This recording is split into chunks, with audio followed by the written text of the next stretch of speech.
All right, ladies and gents, we're back at it. Minor hiccups due to updates, and then other updates which are not relevant to the other updates. Gobble, gobble, gobble. Techno speak. Gobble, gobble, gobble. More techno babble. All right, we are back in the safety-ish of the Reach, but we are going to fix that. We are headed to the Blue Kingdom, but first things first, we got a couple deliveries to make. We're going to go to Palmyra and Plenty, bink. Leadbeater and Steinrod, bink. And then, depending on how we're feeling, we're going to go bink or bink. And we'll take care of that. So now, north past this to Palmyra and Plenty. Alright, away we go. Doing pretty good, all things considered.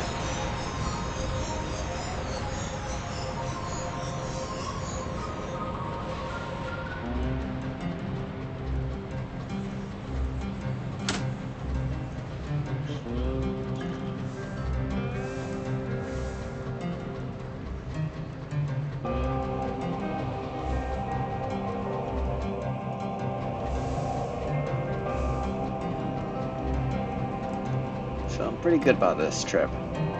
Feeling pretty good. The Reach is... the Reach is known, okay? That's the best word I got for it. I know what's going on in the Reach. For the most part. I mean, it can still surprise me, but by and large, we know what to expect, we know what's out there, and we know we can handle most of it. So it's pretty safe. Which is fabulous, because that means we're going to make some money before we head to the Blue Kingdom. We've got 2 ministry stamped permits, which should be enough to get us through. Feeling so good about this.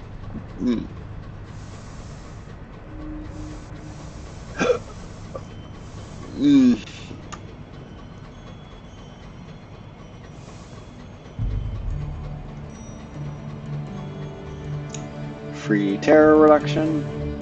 Wonders are so rare out here.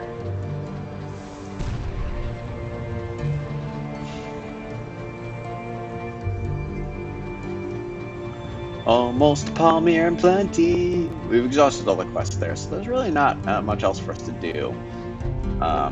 Which is a shame. Unless time has passed and something's changed, which can happen. Time does move in this game, and things do change depending on the amount of time you're in the game. I've never played a game this long, so I don't know exactly what to expect at this stage. But it should be good stuff. Maybe. I have absolutely no idea. I was playing live. Oh, I hit it. Tackities. None of them look possessed. I'm not sure possessed is the correct term, but that's what we're going to go with.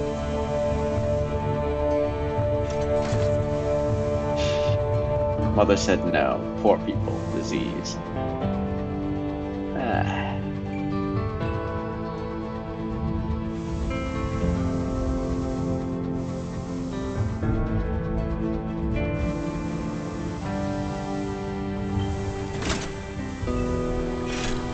And some terror reduction. For free to no less. A moment's memory. Palmyra and Plenty's inconceivable purpose is pulling in crowds.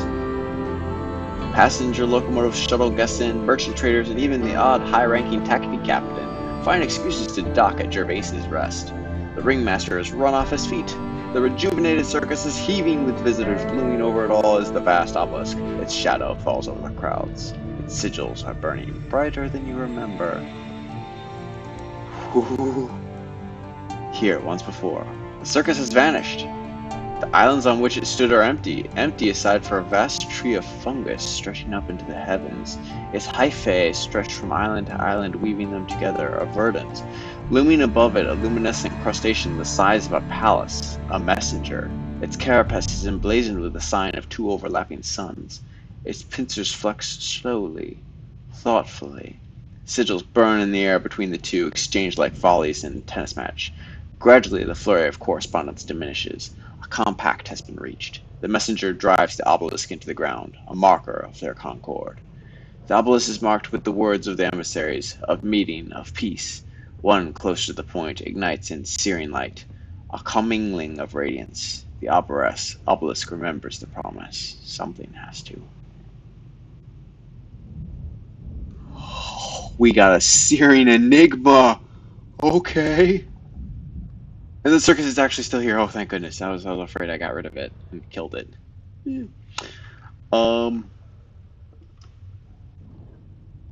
Let's collect free tickets. Yay. And then let's attend another performance.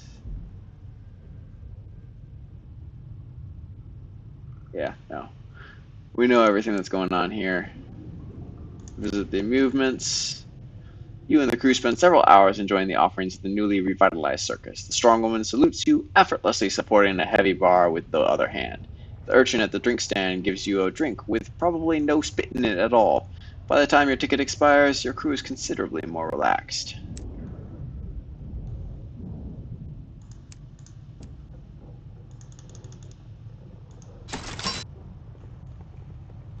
Savage secret. And he was selling approved literature the whole time. Alright, where we're going? We are not getting things for Lustrum. We are trading these hours at Leadbeater and Steinrod.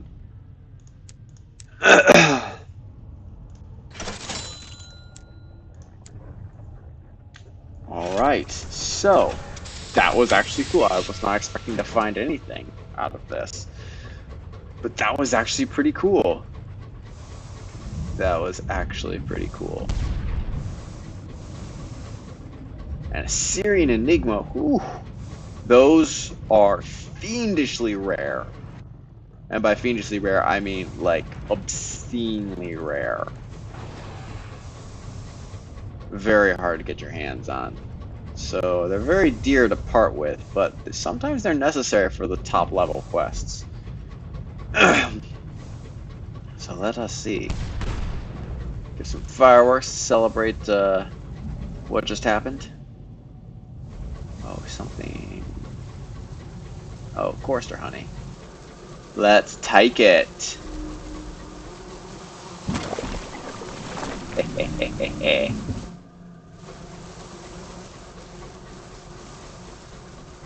Because free honey, you know, it's free.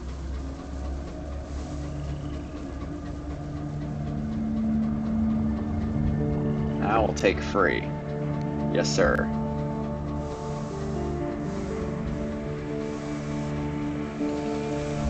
They'll probably ignore me. Probably. Yeah, they ignored me.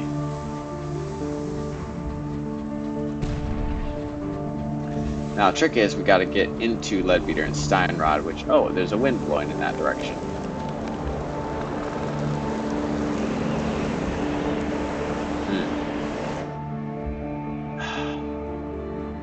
We're gonna have to fight against the wind to get out.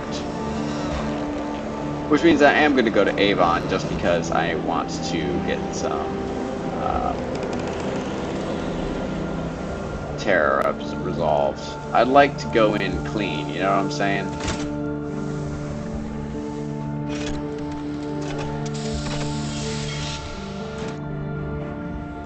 Leadbeater and Steinrod is an elderly London company. Oh yeah, we've already done all this. Let's join a hunting party. Let's explore the nature reserve and just lower some terror. Pleasant walk. Okay, real quick, let's fulfill this quest and ooh, the monies. The monies. Oh, caddies of tea? That's dirt cheap too. Okay, we're gonna take a bunch of those.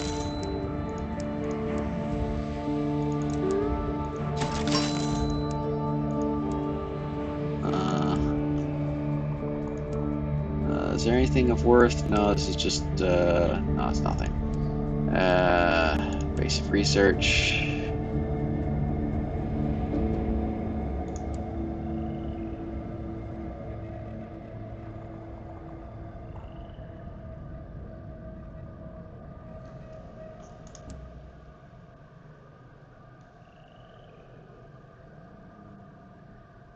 For they bear potatoes or carrots, while others have ears of corn hanging like pine cones. The phlegmatic researcher raises his glass. I call them sapling knots. With careful discipline, it is possible to harness the reaches chaos and abundance. After that, one may dictate growth. Wood may be negotiated with. Okay, sure, what else do you want, dude? The stomach of a cantankery, the cutting of a titanian petal, and a fungal crinoline.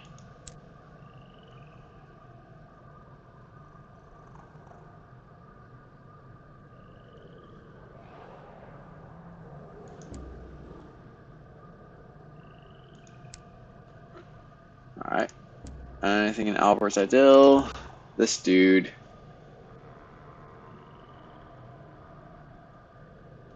Let's escort the incautious driver to the Verdant.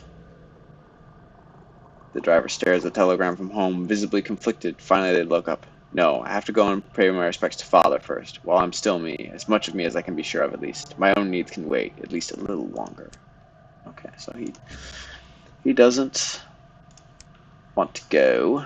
Fine. Let's go.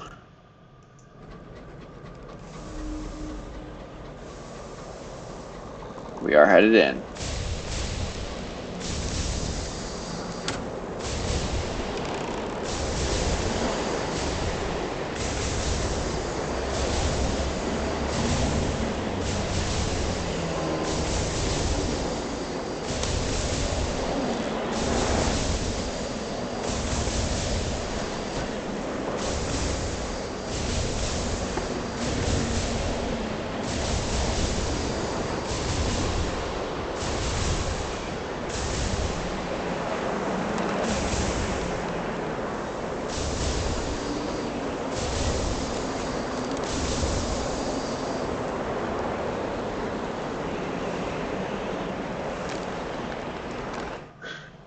We are out of the wind. Well, to Titania we go.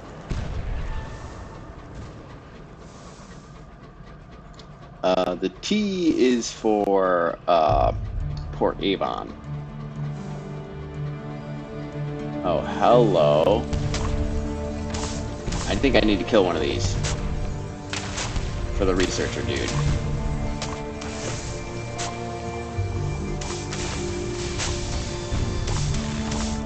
Hard to miss.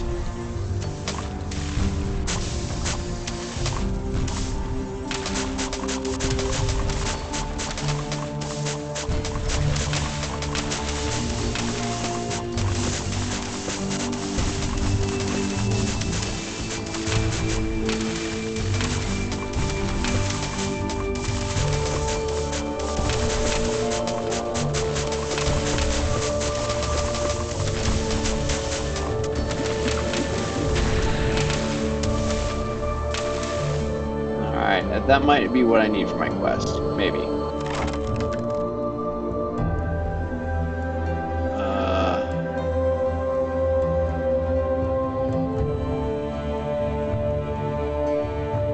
Oh, it's a ding gift for precious stones.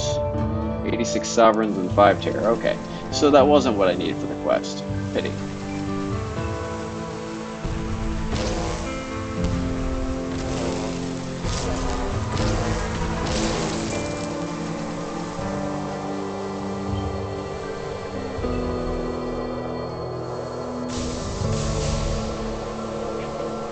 Come on, just...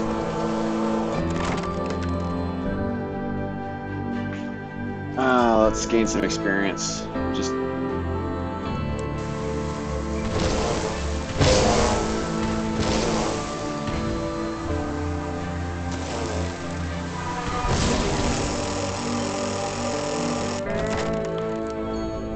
Need some more experience, just farming.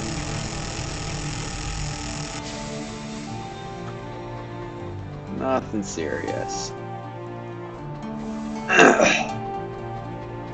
Just doing our due diligence, culling the local bee population.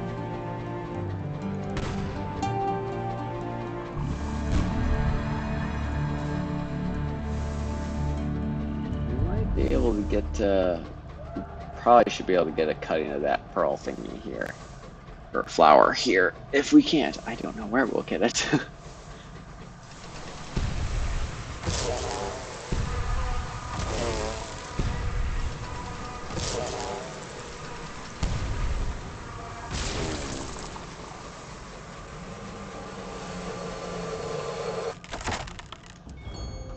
Just gain experience.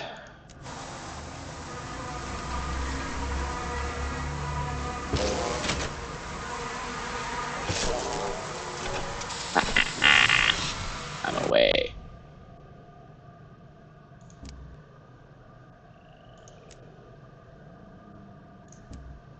Font. Let's donate 5 Sky Stories because we have oodles.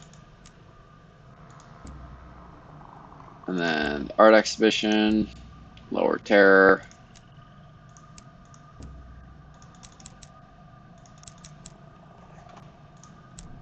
Oh yeah, we fulfilled all of our things.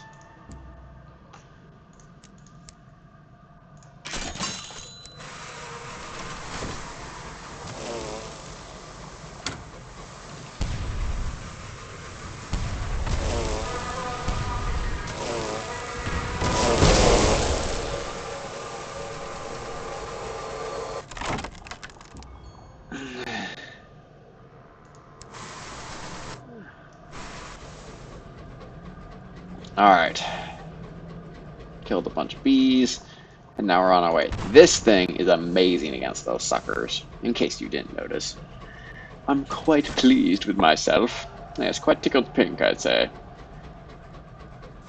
Now then. Ooh, wreck. Elspeth.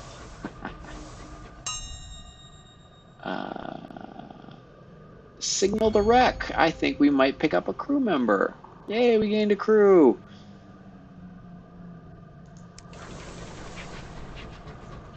Great.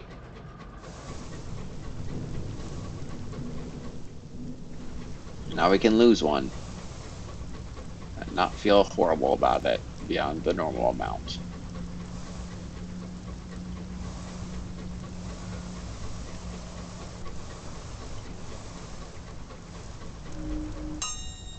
Let's read the ledger. The hand is writing is poor but legible. Captain Bollade deposited materials for hull repair. There's a column for miscellaneous notes. The captain writes of a vast object that drew a burning arc across their path. It seared a line into their vision and the navigator's heart. She insisted on trying to follow it for days. I love these little stories they have in there. Hey, it's another one of those doohickey things. We're gonna avoid it. Oh, shoot, shoot, shoot, shoot, shoot. Ow, shoot. Okay, you want a piece of me? You really do.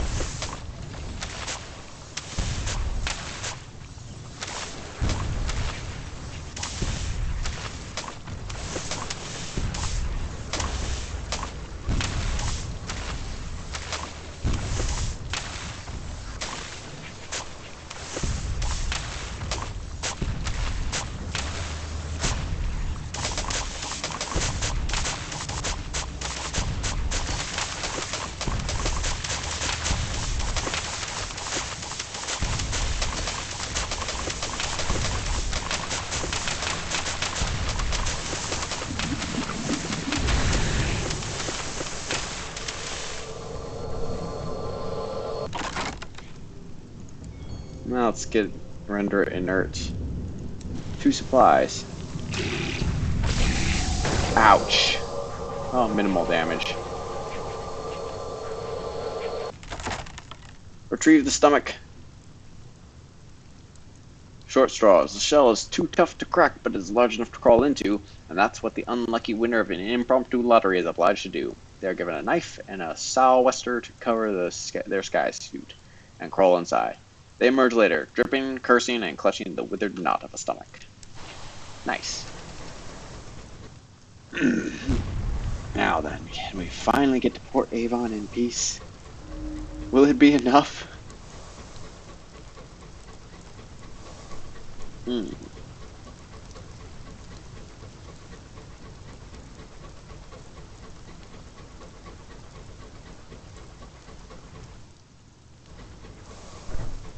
Ooh, a homestead.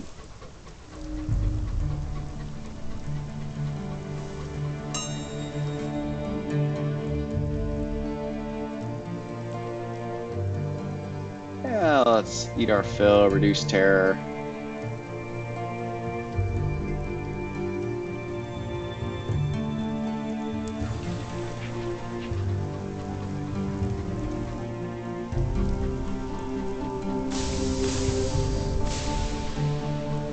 Oh, shoot. Ow.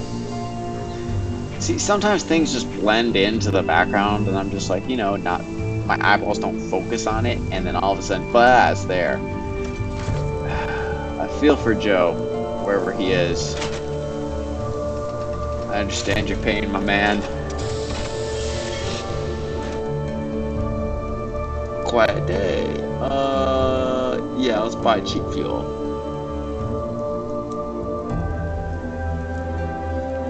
Let's give them a caddy of dried tea.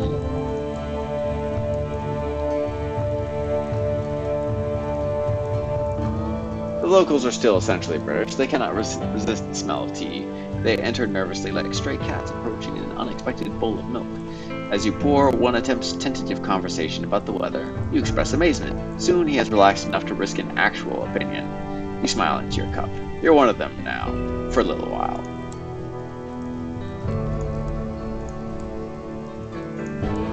Oh wait, what's this?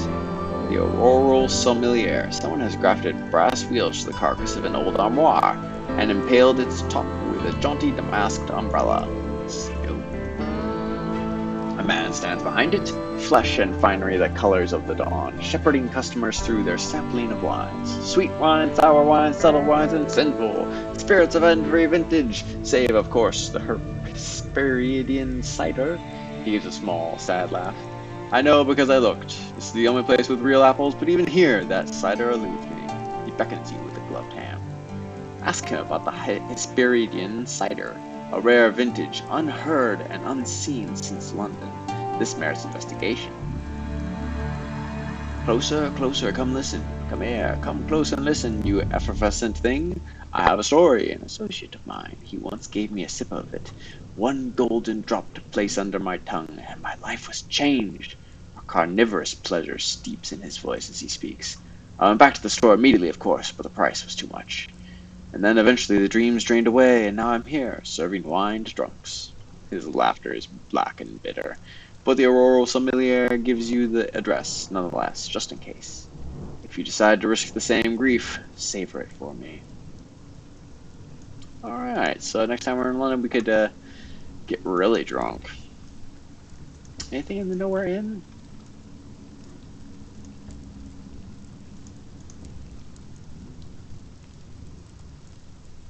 Enjoy the picturesque surroundings. Okay, what happens now? The House of Giants. How vast were the beings that resided here? Were they kings? Was this their palace? You sit in the monumental shadow of stone and watch the stars wheel above. What must they think, those stars, to see such grand ruins become of the abode of such tiny, brief things? Well, let's just go back to the village green and pop around, have some fun. Let's watch a cricket match. And let's take a relaxing stroll. We've worn out our welcome. And we'll buy a thing of Chorister Nectar. What? No, I didn't. There we go. If for no other reason, then we can sell it for a small profit in Port, in Winchester, which we are headed to immediately.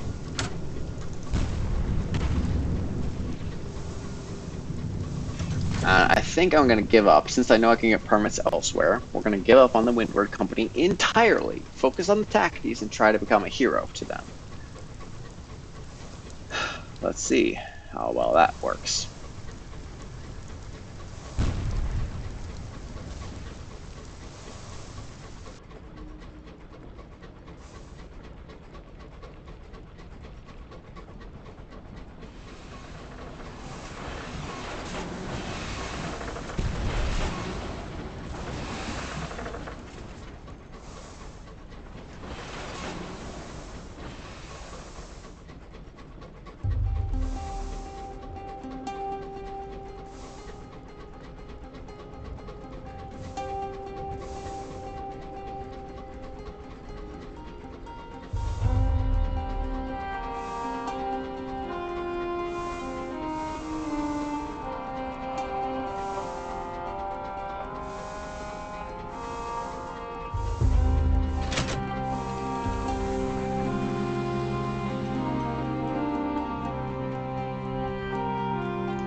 1,000 sovereigns. You've lost 10, new total 2. I think that's the Windward Company.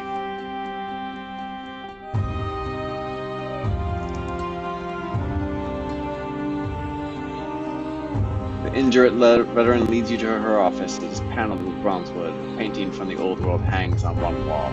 A single sun burning in a bleak blue sky. Below the sun is a temple, tiered with brightly colored gods. The veteran pours you brandy and you discuss distant ports and the patterns of recent events.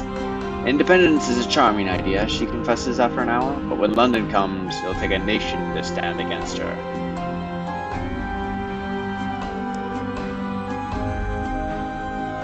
Let's do it again.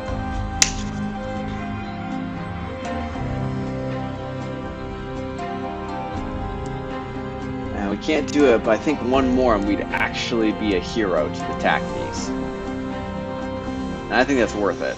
Now, granted, the Windward Company and possibly London is going to despise me for this, but I can't really bring myself to care too much.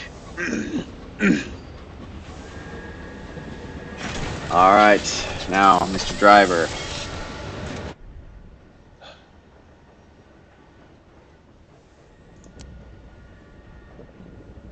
Oh, real quick.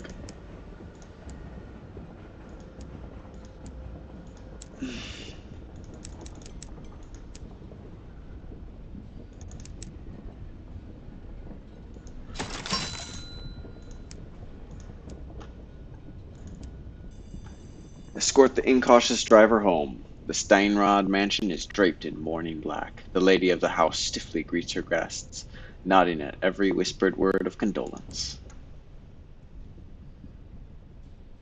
The incautious driver's mother greets you both at the gate, her tone chillier than lustrum frost. The prodigal returns, then. Somewhat late, but I suppose better late than never. Your father would have been pleased to see the effort. Well, you had better come in. The funeral party gathers on the main lawn behind the house, sipping wine and eating delicate sandwiches without crusts. They slipped away into the house, up to an old playroom. Memories of childhood. You find the driver in a dusty old playroom. A portrait hangs on the wall, showing a young boy and his younger sibling. My older brother and I, the driver confides. We weren't close. He was outdoorsy, while I spent most of my time in here. I almost died of sky sickness as a baby. It took a long time to recover, and I was very frail. Mother and father thought it best if I stay indoors. I didn't mind. The world outside sounded terrible, full of monsters and diseases and accidents. I was happy with my toy trains and my window garden and my books. A bell rings. It is time for the ceremony. The ceremony is solemn. Members of the family take turns to lay flowers on the coffin and say a few words. The driver places a flower but says nothing. You find them later in the shadow of a rose bush brought all the way from old London. It was father who said I should leave, you know. Their voice is quiet. I had to work after all, and he knew I liked botany. He arranged a position for me at the nature reserve, and booked passage on a reputable engine. First time I'd left New Winchester. Pick a rose. There's a tear in the driver's eye. The moment is awkward, and it may spare their feelings if your attention was elsewhere. Well, I'm a sentimental chap. We crashed within sight of our destination. When I stumbled into port, I wasn't afraid of anything anymore. I thought I'd found my courage in the wilds, but it was the verdant, wasn't it? It colonized me and took away my fear. The driver looks at the house to the dark window of the playroom. When it's done with me, which version of myself will remain? Can we go now? Alright, follow the sound of commotion. The mid-morning calm is shattered by furious yelling in the distance. The psalmists are causing trouble again, shouts a passing urchin joyously. I've not encountered the psalmist, no. Chaplet Street is lined with gleaming churches dedicated to every conceivable deity, sect, or heresy. And there's a corner of Chaplet Street, nestled between a crematorium and a tobacco shop, where the city's least popular temples have been segregated. On this grubby and profane little corner, a group of yellow-collared vicars are trying to make themselves heard above the furious yelling of a gaunt priest. The psalmists seem to be getting into an unholy row with the new sequencers. As you approach, psalmists pull from their ramshackle church and charge. Wade into the fray, your fists at the ready, or attempt to mediate the dispute. You'll just bash heads together until they settle down. You can't imagine what common ground exists between a cult who revere biblical curses and a cult who worship Alboin's son, but you'll find it. Sit back and watch the fight. These are probably the two most despised cults in Newton Winchester. Doesn't matter who wins, but it promises to entertain. Let's attempt to mediate. Strikes me as a thing a poet would try and do. Aha! You have rewarded me evil for good. You step between the warring priests and beg them to desist for the good of their reputations. The sequencers mutter among themselves and withdraw to their temple. The constables arrive to find the psalmist jeering and flinging stones at the sequencers' retreating backs. This again? One of the constables pinches the bridge of her nose. She pulls a slip of paper from her pocket and hands it to the psalmist's head priest. We're shutting your church down, effective immediately. You've been nothing but trouble since you've arrived. The priest stares at the paper. He sits heavily on his church's doorstep. You have been asked to ferry the 13th psalmist to the White Well in the Blue Kingdom. Well, what do you know? I'm actually trying to go there. The psalmist priest throws himself at your feet. I kneel before you, twice scorned, he says. Once by my former congregation, now again by the prejudiced machinations of the city. Please, take us aboard your train. He pulls a tattered map from his equally tattered robes. Here, the White Well in the Blue Kingdom, where the dead go. We will build anew there. We will spread our word even beyond the veil. Sure. For this you will escape condemnation. Don't know about that. Let his children be vagabonds. The psalmists of the Ursine Church are so overjoyed that a few of them attempt to smile. It is a terrible thing to behold. They settle back into their habitual frowns as they gather their meager belongings and file onto your train.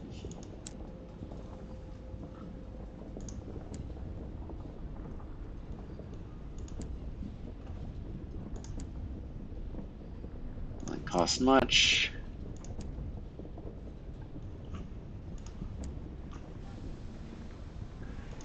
I just need 2 or 3 crew. There we go.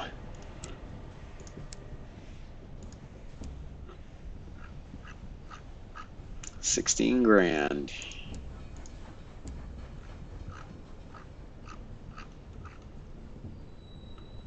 The Britomart. Movement speed 115%, but 130% fuel consumption. So we move like a sixth faster, but we consume a third as much fuel.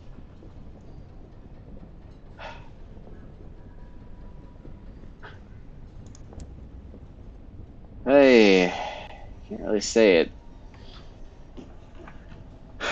Fills me with anything. I just don't like it. Let's go. We're off. To the Blue Kingdom.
Alright, moment of truth. Can we actually go?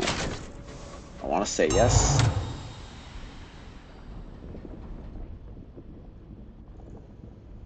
Yes! Whew. Okay.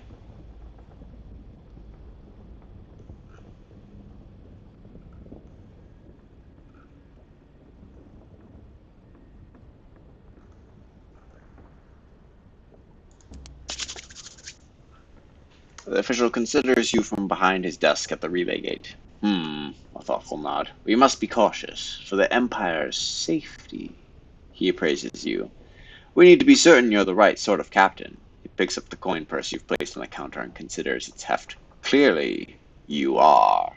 He bears a tobacco-tinted smile as he prepares your permit.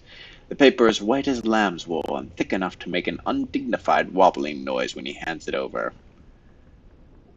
Alright. So, this is an investment, and we can only travel first class. So,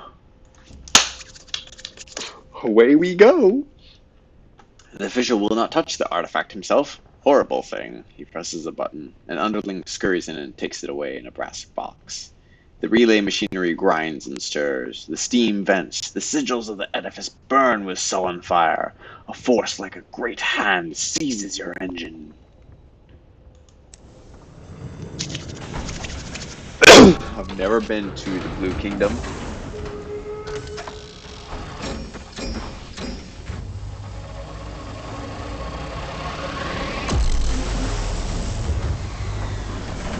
What do we find? Chorister beasts will always attack you for carrying Chorister nectar? I never knew. You hear a distant disturbance, and oh dear, it's the dog again. The baritone percussion of his barking through the locomotive. There's a pressing question to consider. Where's the noise coming from? Rats. Then inadvisably, the big dog might have gone after your adorable, vicious rodents. Best check he's alright. The rats' quarters are even more calamitously messy than before. A thin sheet of saliva coats everything, including some of the rats. No one takes notice of you. Both the rat and the inadvisably big dog are preoccupied. Put the fear of God into them. Or grab that dog. Let's grab the dog? A mistake. His excitement knows no pause, no wait. The inadvisably big dog drags you along as he tears through the rat's quarters, barking rapturously. Eventually you manage to crawl up onto the deck and wrestle him to the floor. With the help of the rats, you wrestle the fluffy menace out.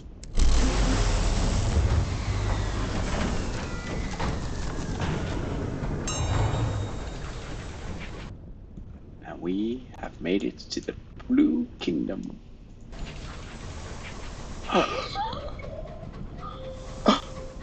This is so cool!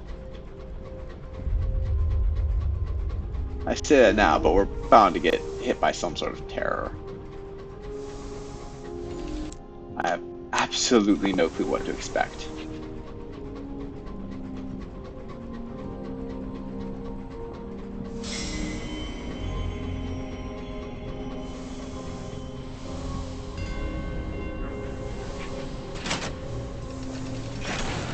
The Toll Tower.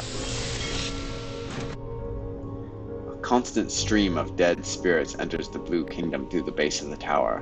Once there was a manned toll gate, but the fees have become more complicated and the toll window is closed now. The grand entrance. The entry hall runs through the toll tower, through gates that are never closed.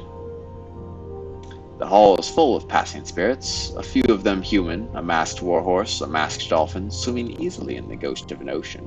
A creature with 10-foot wings, which would certainly be more frightening if it showed its true face. No one speaks, and there are no footfalls, only a faint susurration like the drift of leaves. Get your bearings. There are stairs up and down, and less ordinary means of entry. A masked orangutan had just descended to a pole to the floor below. Alongside the grand entrance is the marketplace of litigators for all who need companionship and guidance in their encounter with the Blue Kingdom. Downstairs, prominent devils live, and the upper floors of the toll tower is the Embassy of Albion. Let's search for his lost love. The supercilious attaché is a very busy man, apparently, but when you mention the bleak industrialist's name, his secretary suddenly waves you through. You find the attaché hunched at his desk, halfway through a mackerel sandwich.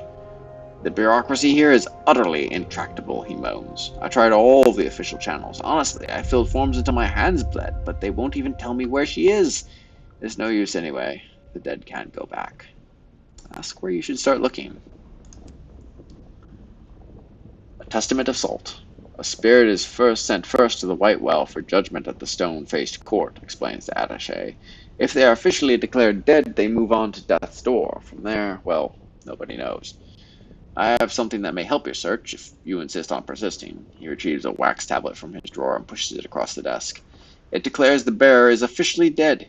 Everyone here runs on spit and paperwork, you see. I went to a lot of trouble to get a hold of this, so tell the industrialist that my debt is paid. Alright, so we need to go to the White Well. The marketplace of litigators. Litigators and resident devils have set up their stalls among the crowd heading into the Blue Kingdom. Don't go alone. Hire a psychopomp, advises a banner in indigo lettering. A masked woman is negotiating at the first booth, offering 2 silver coins and a lock of hair. Hire a nameless spirit with a vision of the heavens. Okay.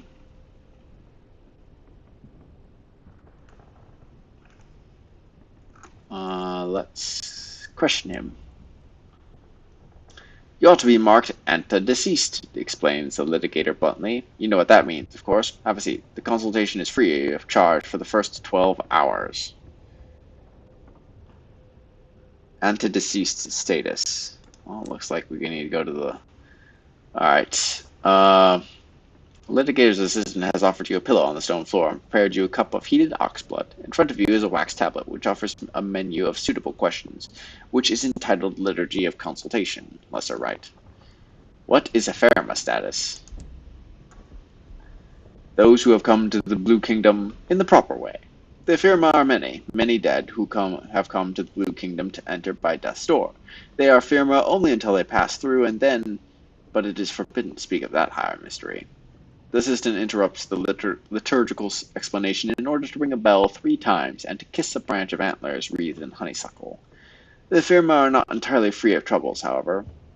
It may take time to proceed through death's door, and while they remain outside, they are harried by the gold logi in order to inspire them to better and wiser behavior. What is ante-deceased status? Ante-deceased are those who, and here the assistant coughs significantly, come to the Blue Kingdom ahead of their time, when they have not yet passed away. The kingdom does permit to the ante-deceased a certain limited access to its functions, but one will always be something of a curiosity. The ante-deceased in the Blue Kingdom must watch out for the perfection, the blue logi who will punish operations and violations of the normal order. What is a yoke status, and why might one dread it? The status of servants. Yoked servants' spirits are those bound to the service of the Blue Kingdom. They serve its logi and its courts, carry objects, and convey souls. Those who are yoked must guard against the red logi, the proprietary, who protect the kingdom from its own servants and make sure that no one is overly seen or excessively heard. What is invisible status, and why is it the worst of status of all? To be invisible is to have no status. Those who are invisible have not yet been processed by the Blue Kingdom. This is the worst of outcomes. Every one of the logi is an enemy to the invisibles. What are the logi? The logi are words spoken by the Sapphire King. They are decrees. They are statements about how the world should be. They are giant wheels of spinning fire. Well, that seems significant. May I take some notes? But you copy what you hear, but the liturgy is repetition, and you are soon embellishing it with stories of invented shades and ruined monuments to past empires.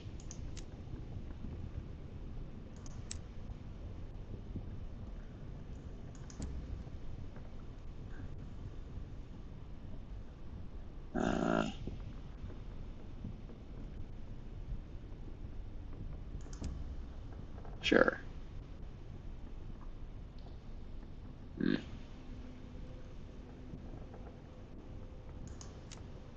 Alright, so you're not going to help me. Not that I expected much from you. Let's hire you.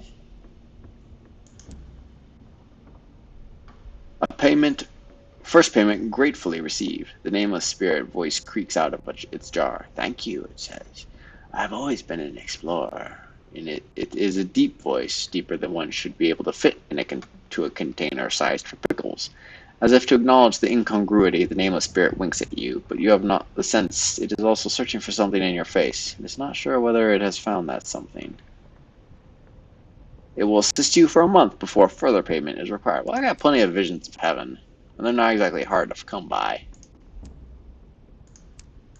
The Bazaar. Literature for Death's Door. To Death's Door. Hours to the White Well. Let's do that. An enterprising hawker has constructed a makeshift hour loom to make the wait to enter the stone-faced court seem less, or to prolong the time before spirits are pronounced dead, if they wish to linger. He needs hours to feed it. 5 barrels of unseasoned hours should do, north and west. So you can't see my hands, but I'm making the motion. North and west. Okay, so sure. Let's do that. Last autumnal slope. The Shivering Gemini. That's what I got. The Gleaming Galley. The Black Jape. The Vala. At thy word and at thy look, death enrobes me about. A rapid-fire cannon that manages both heat and wanton devastation with admirable alacrity. Ooh, nice. Fitted cupboards.